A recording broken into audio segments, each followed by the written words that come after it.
This is StarCraft 2 BSG Cup. We are in the semi-finals. This is the first of two semi-finals, and in the, I guess it's 11 o'clock position, we have Wonderous as the orange Protoss, strange colour. Top left-hand corner is, maybe I should use that.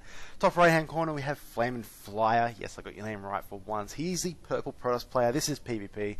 Both these players obviously being quite good. Flaminflier we have seen quite a bit of over the previous few weeks. I think he's made the finals twice in the last 2 weeks and lost them twice. So good, but epic fail on the double loss there. So hey, he could take the heat, I guess.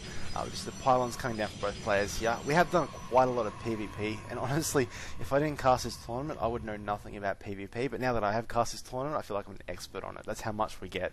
Everyone loves a Protoss race. The way I see Protoss, actually, and this is in no means an insult to any Protoss player out there. It's just how they are right now. But they are the easiest race to learn, and they are the easiest to play. There is really not many mechanics. They just build units, really, and just keep the macro high. I mean, this is not meant to be hard. The problem with it is, and this is why they, I mean, if you watch the GSL at all, this is why they're not making the finals, and that is because they really don't have that higher skill cap ceiling. Like, in that, the more skilled you are, there comes a point where it really just doesn't pay off, whereas Zerg and Terran really, really do. So I think that's why we're seeing a lot of those players. I mean, in American tournaments and stuff like that, a lot of Protoss get through, but Koreans are better than Americans in general, basically. So that's why you're seeing it there. We do see a nice hidden probe here from Wonderous. It is scouted. In fact, is he pinned against the wall there? He is, and he's probably going to get himself killed off there. Oh, he does manage to wriggle himself free, and he will come forward there, possibly looking to proxy pylon, dare I say, or maybe just sort of like a later scout. But no, that was scouted out, and that probe will chase him out, or maybe just force him to micro a bit more. Anyway, we just see a Sub-Ants call coming down from both players here. Flaminflier, this is a bit late. Is he going for any extra drones? Wow, he is significantly ahead on drone count. 18 versus 14 this early. So Wonderous is dropping drones to get this push going just a little bit quicker, which is bad. I'm saying it now, bad. Unless he does some really early pressure here, I don't think this is going to pay off. He's 4 drones behind, and that will just compound up until either Flaminflier makes an error or Wonderous does some damage. We just see this drone here going out. I don't like this. Pull your drone back. Don't let it chase him, guys. Unless it's on 1 health and you're just waiting for him to turn a corner and kill it. And by 1 health, I mean if it's a drone or a probe, don't chase him at all, but only if it's an SCV. See a 3rd gate coming down here. This is looking, with a chrono boosted core, I'm going to say this is looking a lot like a 4 gate, to be honest with you. We do have the Forge coming out. That's quite odd choice. This is really crazy. Okay, we're getting really different builds coming along here. Thought I knew everything. We do have the 4 gate coming down here, so this will be a 4 gate push by Wonderous. And is this scouted at all, actually? Have we got this drone here? This is getting chased away. What did he see? He saw all 4 gates. He knows the 4 gates coming and he's prepared for it. And possibly that's why we saw the Forge. Cannon up. Why not? I mean, people are like, oh, cannons, they're so noob. Cannons are a building. If you need a cannon to stay alive, build a cannon. 1 gate, though. Unless I'm completely missing it here. He is only got 1 gate. I'm actually worried about Flaminflier. He's usually been pretty solid with his builds. Going the 2 or 3 gate robo quite consistently, which is this probe here getting chased out. He's looking for this pylon, that's the thing. This probe here wants to be able to pylon. Not going to be able to. We do see 2 cannons going up, but Flamin, I don't know, man. He's only got, well, this is his 2nd gate. His macro is good. He's 5 probes ahead, so his macro game's fine. But unless he can expand, he's not going to get good payoffs for that. 4 gate is really hard to hold off too, but it's generally a 1 base sort of thing. He needs to get a robo. Now, why I say robo is this. Cannons are great and all, but honestly, you can just keep throwing units at you. You can just keep warping units in. There's that pylon. Oh, wow. Not very subtle at all, is he? He's going to send forward this probe, and he's going to get killed off by these cannons. And this zealot here is going to try and kill it. He's sending more zealots forward. Is this zealot actually going to kill this pylon is a question. He's going to finish in a second here. He's going to warp units in. It would be a shame if he didn't kill it, because that would be quite a loss. He should get it, though. Units aren't going to get there in time, and if he does warp units in, they will be killed once the pylon is destroyed. Pylon down, so now he has to send out another SCV. Oh, wow, I said SCV. I'm really good with my worker names today, aren't I? He's going to have to send out another probe to build that proxy there. 1 zealot just walks past, but no, these 2 cannons should be good. He could try and do a walk past, but he does have sentries to block that off, so that's not going to do that much. He's just going to rally units here. The thing with 4 gate is, he just keeps building units. It's a good macro thing. Going for Twilight Council Strange, but hey, I'll let him. Thank goodness a Robo. Finally he gets a Robo out. Robo is going to be key to holding this off. You can get out the Immortals to stop the Stalkers, force him into Zealots to make Stalkers of your own, and you can kite those Zealots forever. Or if he's getting charged, this could be quite interesting. But we're in a stalemate now, obviously. Pinned him in his base. Aha. Brilliant. Wondrous expanding. Perfect timing. This one Zealot is not going to even think about it. Now, what this Zealot is going to do now is he's scattered this out, quite obviously. Wonderous is actually going to win that battle as well. Flaminflier is going to win that battle. Kills that drone off, and if he goes back, he actually kill that one as well. Yep, so bit of Zealot on Zealot there. Here's the second Zealot. This Zealot's going to get killed off. There's two more. He's running away now. So he has scouted out this Nexus. Now the problem is now, he's got him contained. This is exactly what I talked about. He needs to push out. He's forced to push out. Hold position, by the way. Never leave you guys on hold position if you don't have the micro to be able to catch up.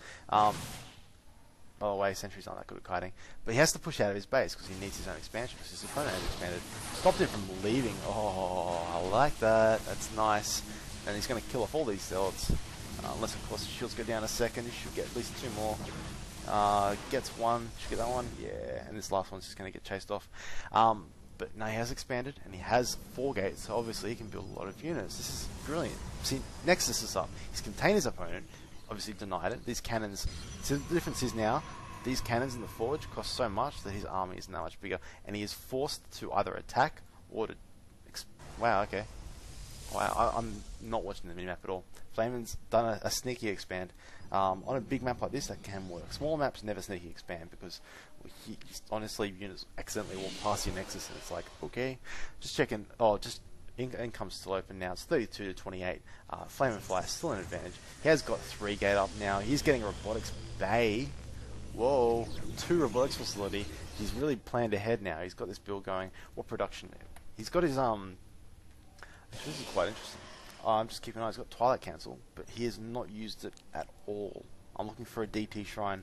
He's not getting it. There's his legs. Okay, he's just waiting for that thing. He could have got that a lot sooner. Those Zealot legs could have done a lot of damage when he had those 3 sentries and the Stalker. He could have done so much damage with those Zealots who had legs. He could have charged in, killed the sentries off. Well, he's done damage to them. You know. Instead, he lost 3 and 1 pulled back. It's on half health. This one here was attacked earlier. This push here, is he just... I don't know what he's doing with this. To be honest, it'll be interesting to see. If he's going to push in, he's going to mess a lot of units, really. I mean, the Immortals in there, how many Immortals has he got? He's got 2 Immortals. But honestly, Immortals do good damage against Stalkers, not so much against Zealots. But it's just enough units here, that's just a lot of units. Remember, he was on 1 and 2 gate for a while. He's pushing forward here. Force Field would be great to break this up. Using it, I really don't know who's using his Force Fields, by the way. Looks like this is one here, just use it right there. So there you go. That's good. That's just putting pressure on your opponent. That's not poking in. That's not sacrificing your army. That's just checking to see what he's got. If he had no units and he spent all his money expanding, getting that up, he could have walked straight over and taken out his expansion. Instead, moves forward and just takes a bit of shield damage. In fact, what's he going up here? Robotics facility finally going down. Finally, we're seeing 2 Colossus come out here. Now, when I say small armies don't really do too well, when you have Colossus, these Colossus are so good. Is he chrono boosting out? He's not even get the upgrade though. See. Thermal Lance upgrade is great because the extra distance means your gateway units are in front of your Colossus, so that you can stay back and shoot. And if he tries to run at you, you just pull your Colossus back, and the rest of your gateway units do so much damage. Charge is done, and he's going for a forge as well. Our upgrades being done. So Thermal Lance has just started now. By the way, any upgrades being done? Wow, he's actually got 1/1 units. Very well. Is he, or has he not? Ground weapons level 2, ground armor level 2. Yet I click on the unit and it has 0. Interesting. I don't know if it... Oh, it's because it's the wrong army. Wow. I need more sleep or something, I swear to God. Here, we have 1/1. Okay. I'm just like, wait, that's purple. Sorry, I didn't see him pull back. No, he has pulled back. We have got 2 Colossus here. This push won't do much damage. This is actually his 3rd. Keep that in mind as well.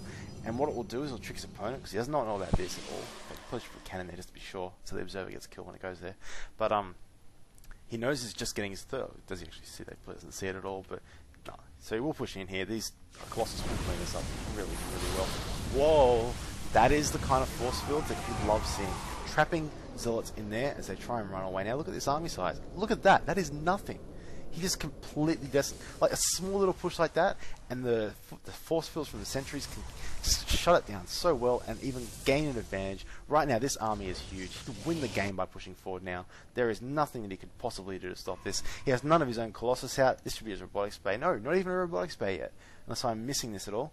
Let's check the production tab. He's not got a robotics bay up yet. So behind, he is going for a Warp Prism. Warp Prism is one of those units that you use when you're either trying to be sneaky and you've got an advantage, or you see an opening, or you're behind and you think it might be a good idea. It's not really ever a good idea. Like in this position here, if he warps units in up here, he could get a few units, and then these guys walk in the front and kill his whole freaking base. By the way, 4th base. Yeah, that's how ballsy he is. Flamin knows he has such a huge advantage right now. He can take those 4 bases. He doesn't need the units. Thermal Lance is done. This will be... actually starting to macro some units in here. This could be quite interesting. Let's keep an eye on this. Sentries and stuff dying. Oh, those force fields are bad. Leaving units on hold position. He will kill off all of these units, but pretty much no loss.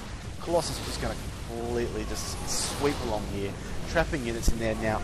Oh, this is disgusting. See, those 4 Colossus are so strong. They just completely push through here. Zealots trying to warp in the middle of the fight, but they have such low health when they start warping in. They basically think I'm going to walk in. This will be game right here.